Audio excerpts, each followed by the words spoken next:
Postprandial blood flow is blowing my mind. Let's talk about it.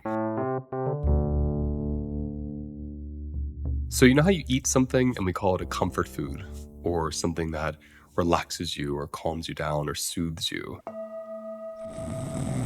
Well, there's a real biology behind this, and it's called postprandial blood flow.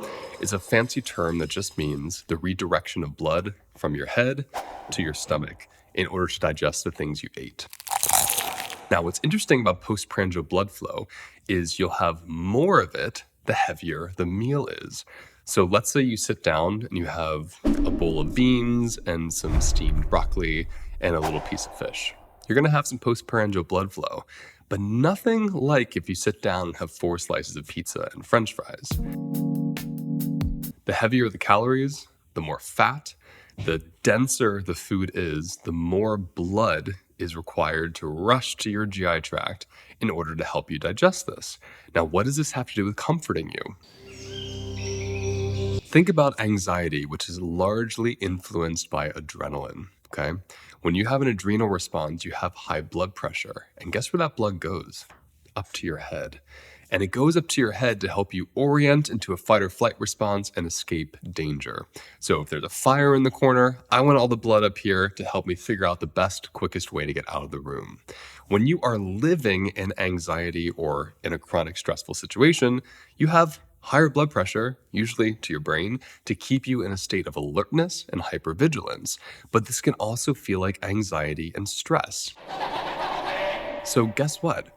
When I'm living up here in a state of stress and I eat a really big fattening meal and my blood starts coming down to my gut, I experience calm. I experience a temporary safety and comfort and soothing. I experience a sense of being grounded and centered because my blood is flowing down instead of up. So I experience less anxiety. This is why comfort eating, binge eating, and eating really densely caloric foods and snacks is so effective at temporarily changing our state when we're anxious or heightened. So let's explore the second part of this phenomenon. Part 2. What happens after we digest the food? Well, large amounts of your blood are no longer required in your GI tract, so you go back to your baseline of anxiety, meaning you need to eat more again to lower that blood flow from your head to your gut and recreate that feeling of soothing, comfort, safety that the food initially gave you. Now, if that's not enough, it's also important to understand these densely caloric foods often break down into sugar.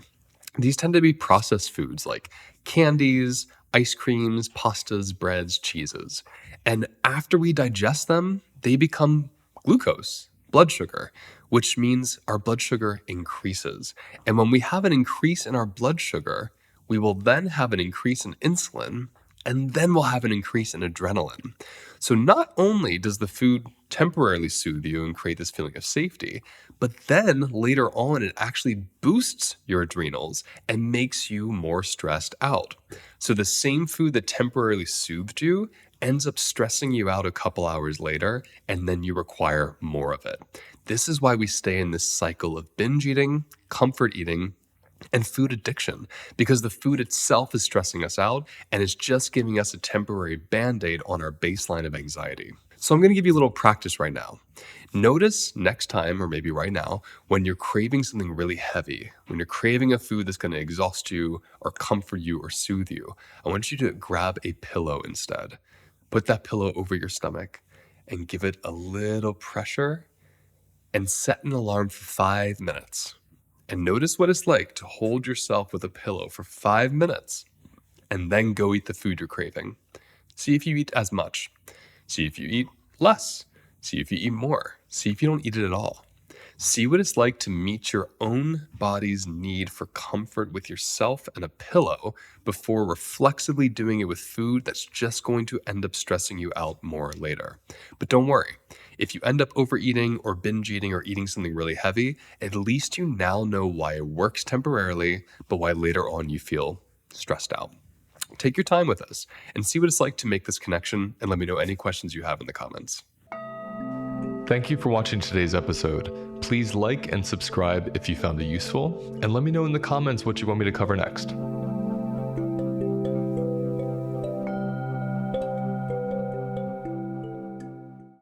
I have developed a 4-week self-paced course that takes 18 years of my personal and professional experience and puts it into one place where you can easily and quickly learn the foundations of recovering from stress and trauma. How does the food you eat affect your stress levels? How do the relationships in your life create stress or peace? How does the relationship you have with your body allow you to feel happier and more settled? I will cover all this and so much more in this 4-week self-paced course. And the best part, it's self-paced. You don't have to sign up at a certain date or finish it at a certain time. It's yours for life, and it's waiting there for you when you're ready to finish it. Throughout this course, I'll be teaching you philosophies and practices that combine my 3 favorite modalities: somatic experiencing, embodied parts work, and nutrition. For more information on this course, click on the link in my episode details.